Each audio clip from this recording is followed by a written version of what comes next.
So today I'd like to talk to you about the concept of spirit guides. Spirit guides is something I suppose is almost kind of like one-on-one or 101 of spiritual development. And a good friend of mine who's been developing himself this year calls it meeting your team. Now I suppose this is where the concept of the guardian angel comes in. Everyone having a guardian angel. But for me, spirit guides are much more than that, because they're not just there to look after you. They're there to help you on your life's journey. They're there to help you achieve your goals. And I'm not talking about, our material goals, although they can help with this. I'm talking about your goals in life, your spiritual goals, your challenges of breaking the karmic cycle, then, if that makes sense. And what spirit guides are, in my opinion, there's varying opinions of this. Some people believe that spirit guides haven't lived here on Earth before, or on other planets before. Some people have information that says that they do.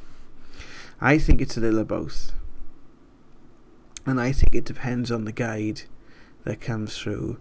But they essentially exist on the spirit realm and can work with either one person or sets of people.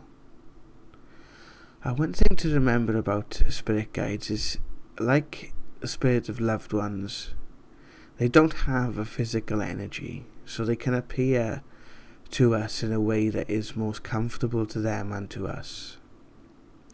And I find that's why, sometimes people will have guides that always like the Native American, or it's an image of which they can identify with. But what I have found with some guides is they will actually take on the guise of a past life of their own that very much suits maybe what you're going through right now.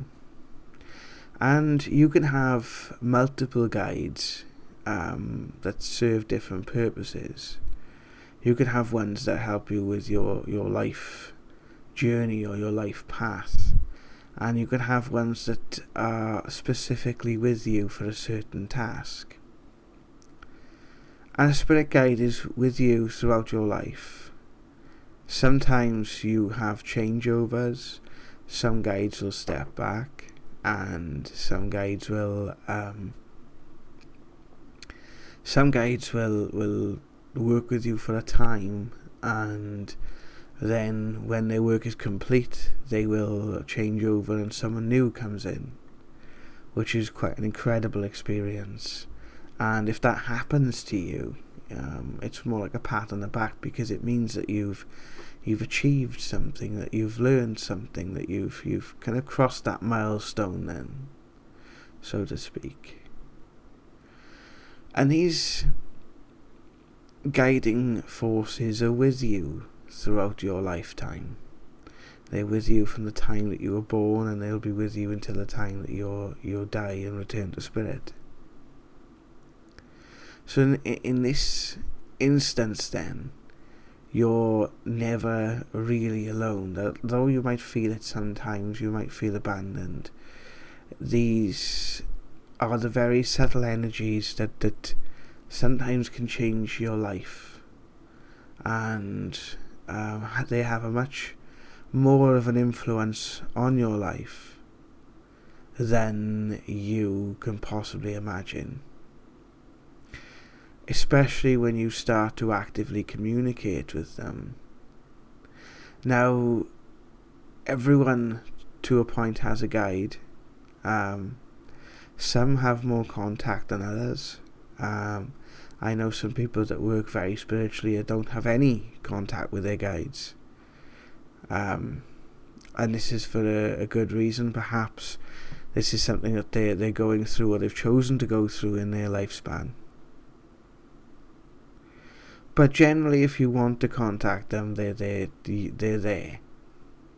And there's multiple ways that they can give signs that they are around you, So one of the ways that my guides have always contacted me is through my dreams, having strange people appear in our dreams. Now, in the last video, I talked about this random person that has appeared in our dreams before. Whether she'll end up being a guide or not, I don't know. But there are several different types of guide, because we have people that are brought into our life to become a guiding influence as well, to become our mentors then, so to speak. But a spirit guide on a spirit level is like your best friend. And trust me, over the last couple of years, mine have taken some flack because of the ups and downs I have been through. They will challenge you, but whenever they do so, it's always in love. It's always in love and healing. And I found it sometimes they can't give you all the answers, because they have to give you the opportunity to live your life, and that's the difficult thing when people go for psychic readings, or they ask their guides questions. They ask their guides for some of the. It's okay to be curious, and you can ask your guides anything, but your guides will always give you the answer that will lead to you fulfilling your potential, the best possible you. And they also offer great healing. My spirit guide over the course of the last few years has helped me to heal ailments I didn't even know I had, and helped me to understand things in a brand new way. There are physical signs that people go through when their guide is very close to them.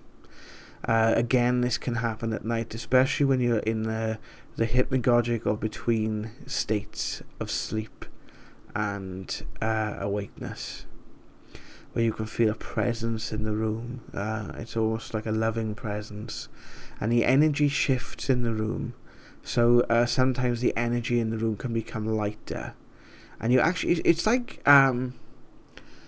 it's hard to describe unless you actually feel it, but when you feel it, you'll know exactly what I'm talking about. It's like the energy in the room just feels lighter. It feels less dense.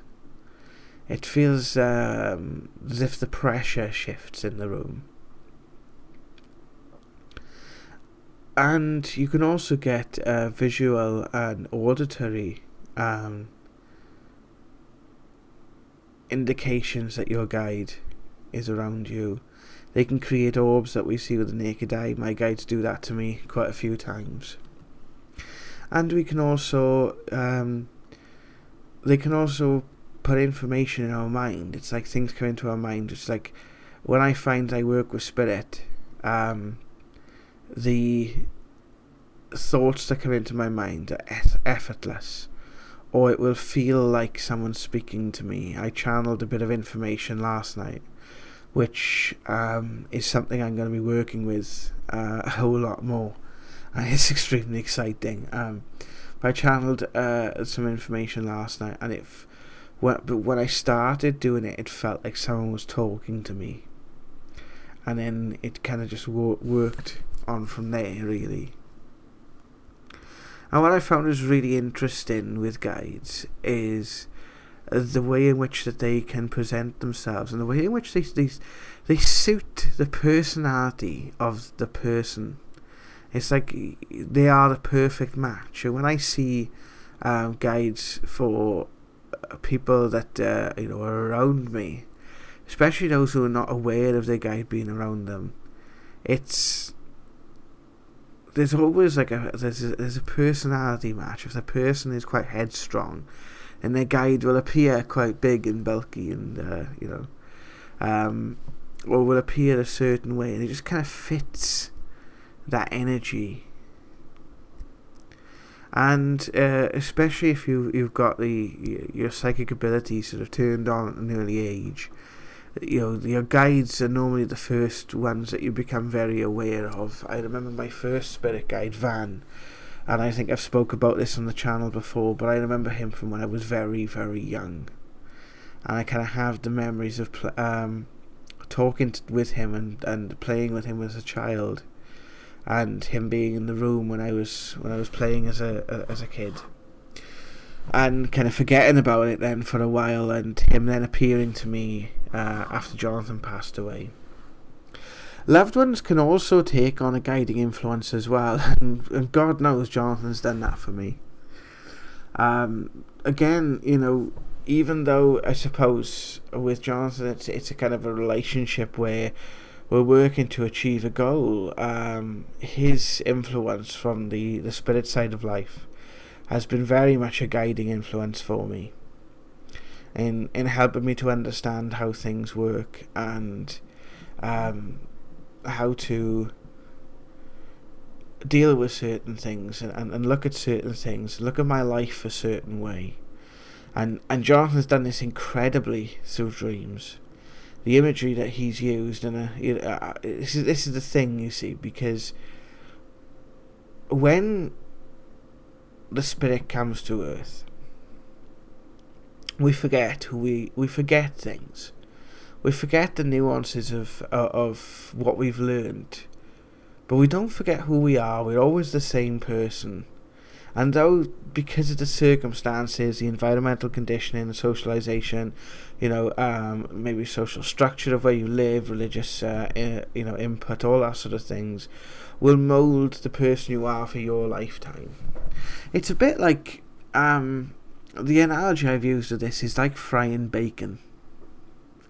If you think about it like frying bacon, unless it's really important to you, then you won't remember the first time you fried bacon, or you won't remember the first time you cooked a meal, or a specific meal, perhaps chicken and chips, or a cooked dinner, or whatever.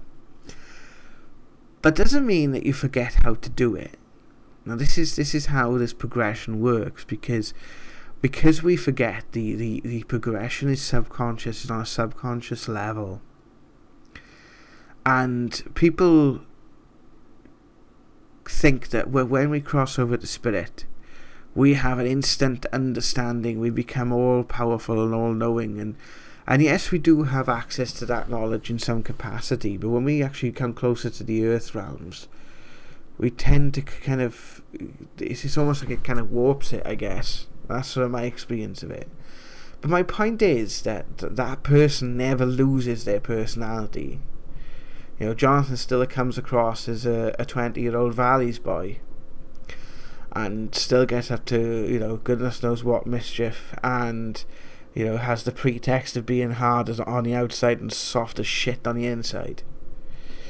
And, that's his personality, but the way in which he's reflected certain things to me has been incredible. Like some of the dreams, I remember one dream he actually he uses a specific place sometimes, which is it reminds me of Southern Down Beach. Now, any of you guys who have watched Doctor Who, the new Doctor Who, specifically the David Tennant run, and the second series of Doctor Who. I haven't watched Doctor Who in ages. Come across like a right nerd now. But specifically the last scene, the last two episodes of the first season, when Rose goes to the parallel universe, well, the scenes that open that are filmed on a beach, and that actual specific beach is Southern Down Beach. But what you don't see, or you might see it on some of the opening shots, but you can see cliffs in the background, sort of circling the beach. And on top of those cliffs are like sort of grassy banks. It's very grassy, and you can basically sit on these grassy areas and just overlook the sea, just overlook the cliffs. And the area is very similar to that he uses. And one of the dreams that he brought to my attention was a gathering of people in this place, and an understanding on a intuitive level about all the people that I've touched in my life, about all the people that I've affected in a positive and negative way, and sort of almost like a bit like the film It's a Wonderful Life, kind of just like taught me the entirety of my self-worth. And that dream kind of set me on this journey of self-discovery. And you'll find also with different guides that they have, different senses of humour. Sam's guide, Sophia, I love Sophia, God bless her. She's she comes across as a nun, and she does talk of things in a very Christian way. Now Sam is far, far, far from Christian belief system. I definitely am far, far. But it's not so much the religion that she's sort of pushing, or the image that she's giving is pushing. I suppose that's the image that works, well for the pair of them. And it works really well because you kind of get that she's got that kind of authoritative edge, but also that kind of encouragement edge. You can just tell that she wants the best for you, and she will push you, and she wants you to question things, and she won't take any shit either, which I found is quite amusing. There's a few times that we've actually not listened to Sophia when she's given her advice, and she's actually given an image of her packing her bags and wandering off, and we don't see her for 2 days. So, but this is how it works for us. So with each individual, your guides will work what's best for you. Tyrius, for example, my healer guide, he first appeared to me as a wizard, but it was more sort of wizard out of Lord of the Rings. I was about 2011, and Van was leaving, and I'm going to make this a series, so I'm going to talk about this in a little bit more greater detail, and talk about how you can get to know your guides and that sort of stuff as well. But I wanted this video to be a little bit of an overview and just talk about these experiences for a minute, because now people might want to skip to the bit where I'm going to go straight to the meditation where I meet my guides, and please feel free to do that. But the idea is to understand the relationship, is building that relationship. And I found this in my sort of from the ages of 25 to about 30, when I really started working with Van. Now Van was my first spirit guide that was with me pretty much every day for sort of my life purpose work, then I suppose, working on myself. And it's almost like his mission maybe was to, I don't know this for sure, I'm just surmising at the moment, it was almost like to get me to a certain point. Get me onto a certain road, and get me working, get me using my spiritual abilities or my psychic abilities then. And also getting me to a point of self-understanding and leading me to a point where I could integrate new and interesting people into my life and meet the person I love. And I always found it really interesting when Van was very gentle. He appeared as about a 7-foot African gentleman who was about the size of the Rock, and very dark skin, and he would wear very bright colours, and he would carry a spear. And I remember the first time that I was introduced to where I remembered Van was I went for my first sort of visit to a medium, and my first visit to a medium, they got me working straight away. But just to understand what it was that I was feeling and seeing at that point, and to know that it would take a little bit of time for this side of me to come to fruition. And I know why now, because I just definitely was not in the place to handle it all. And I had to step away from it for a while, and I had to do other things as well. There were other things I needed to concentrate on, and if it weren't for those other things that I had to concentrate on, I most definitely wouldn't have the skills that I have now. But he appeared to me when I was 16, and the medium said he's holding something, but we're not going to tell you what it is. We're going to tell your family, but I've asked your family not to say anything to you. And when I described it to my mother, and I said, he's holding something. It feels like a sword, but it's not a sword. It's like a sword on a stick. I said, yeah, so it's like kind of a spear then. And she said, yeah, that's exactly what he said. And when I worked and did something right with Van, he would dance. And to see this guy dancing was the most hilarious thing, because he was absolutely bloody huge. I don't mean he would just do, a small waltz or something. He would literally dance. So this guy could move like Jagger, like, do you know what I mean? Yeah, he could. And then for a while, he came to me one morning, and this was building up for some time, energetically. And he said that he was breaking the connection, and it was his time to move on. And someone new would be coming in, and I kind of felt this for a while. It was slightly scary, and I remember going to a spiritualist circle after, about a year or so later, and I was saying that, and people were like, oh no, how could it be scary? And I'm like, well, because those energies, you're not used to them. They can tell you, but at the end of the day, your guides can change over when you reach a certain point. And I wasn't terrified, but it was just something I was like, oh, what's going to happen now? And you are a little bit. And though my new guide was coming in at that time, he presented himself to me in almost like a cartoon manner, until he presented himself to me fully. It was about 3 months later.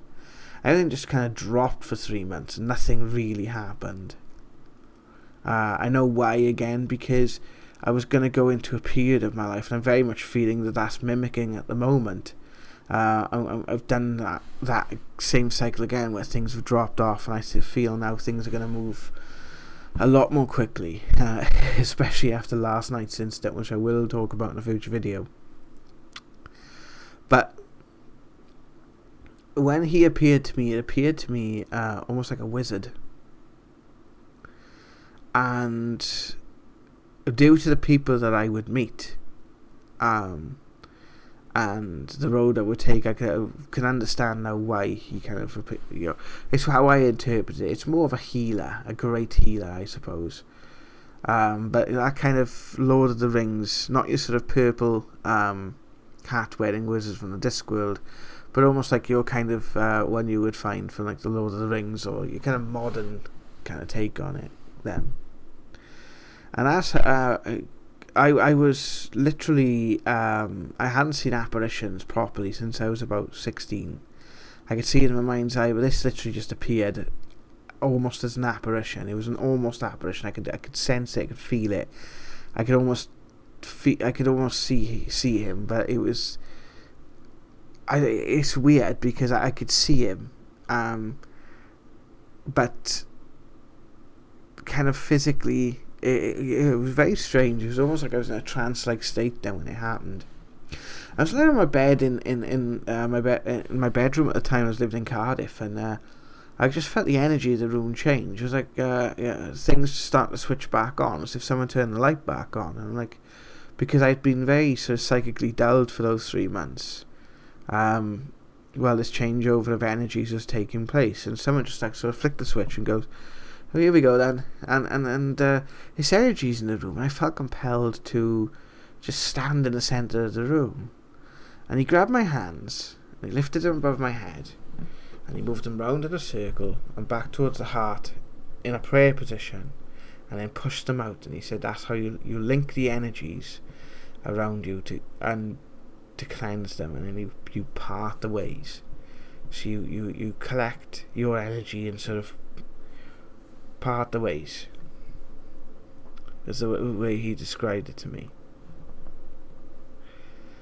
And he worked on me in a healing way he's worked on me ever since. And one of the main reasons I see he's with me is to help me to heal and discover my true potential.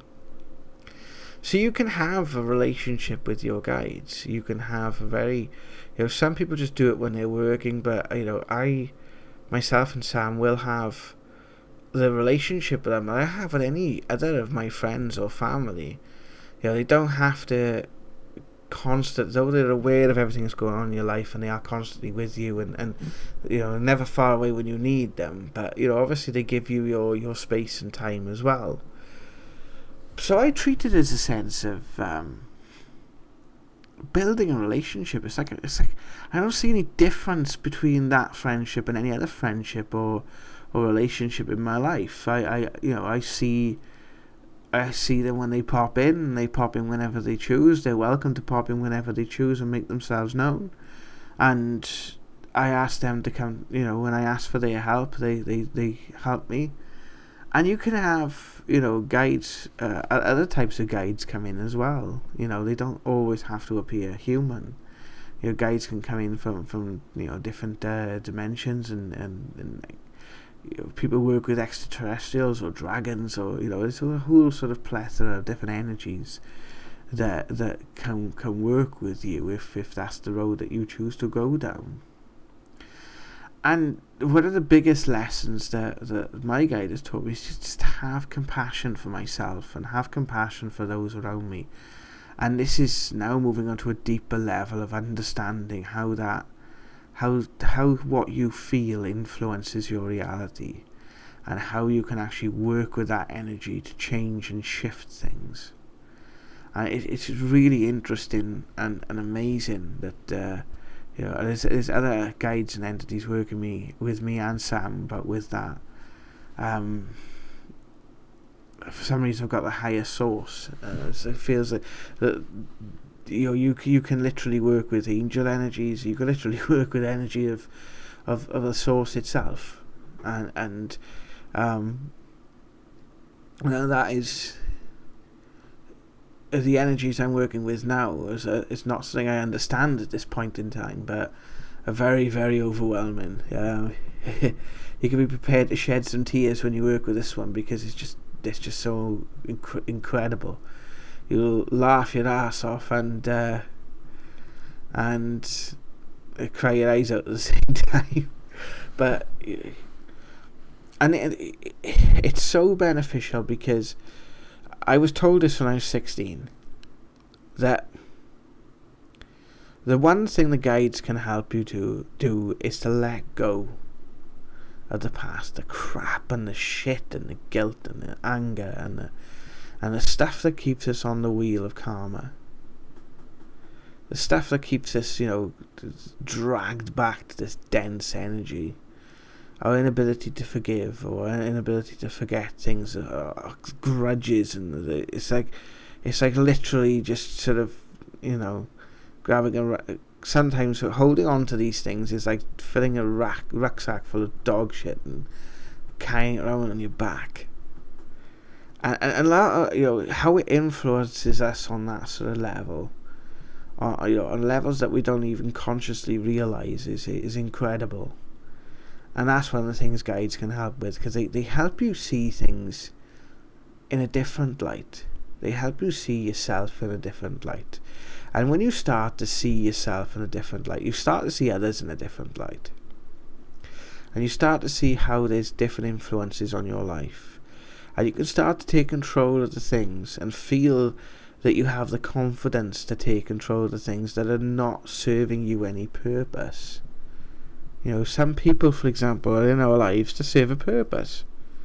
Even if that's in a negative capacity. I'm talking about just general people you meet here. They're there for you to help them, and it's always an exchange. When working with spirit, it's always an exchange. It's an exchange for your guide, because your guide is learning through you. Your guide is, helping. It's always an exchange, because when you give energy, when they give energy to you, and you're giving your attention and energy to them, that energy builds. It builds incredibly. And that's how, primarily a lot of people are able to give readings on a psychic level, where, we talk about things that are going on in your life, or what you're feeling emotionally, or what may be happening with a relationship, or, all these different kinds of things, because your guides know your energy. And so they might not reveal themselves to me, or they might not reveal themselves to a reader, But that's where the information is coming from, and that's why when you're having a psychic reading, for example, or you're working developmental, or in any case, your guides will provide you with validation. And sometimes the way they provide you with validation is absolutely madness. They will draw you to information sometimes, or you'll have a gut feeling of something, or you'll see something, or feel something, or hear something, or something will happen in a dream. You will obtain information through some means, like meditation or whatever. And when you ask for validation, sometimes it will come through something incredible. It'll come through like it's a random stranger having a conversation with you, and they'll say something, and it'll completely validate everything that that you've been given. And sometimes information, a lot of times information will actually come in bits and pieces.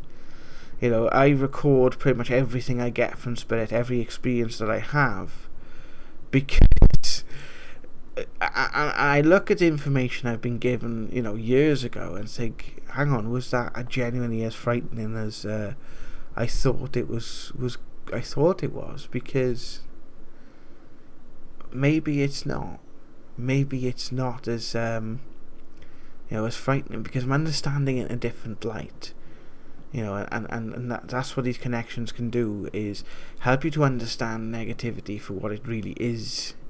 It's the balance you evolve against. It's the hurdles to overcome. It's the hurdles to overcome within yourself as well. So in the next video, I'm going to talk a little bit about the experience of meeting your guides, and talk a little bit about how ways in which that you can meet your guide for the first time. I'm going to be doing that. I'm not entirely sure now when the next video this is going to release. I'm going to do it in the next couple of days. I might actually just do it tomorrow. So yeah, I'm gonna try and release these actually every day now, for the next week. So that's what we're gonna do. I'm actually deciding, doing this on the fly, and we're gonna. If you've made it to the end of this video, I'm going to upload a video each week, and each day, of this next week. So for the next 7 days, and I am going to talk about spirit guides, and I am going to help you to connect with your guides. And if there's any questions that you have about spirit guides, please leave them in the comment section below. And it would really help me out if you subscribe to the channel, give the video a thumbs up if you like it, and obviously share it with some friends that you might find who might find it beneficial. And if you have any questions, please do leave them on the comment sections below, and I look forward to seeing you in the next video. Take care of yourself.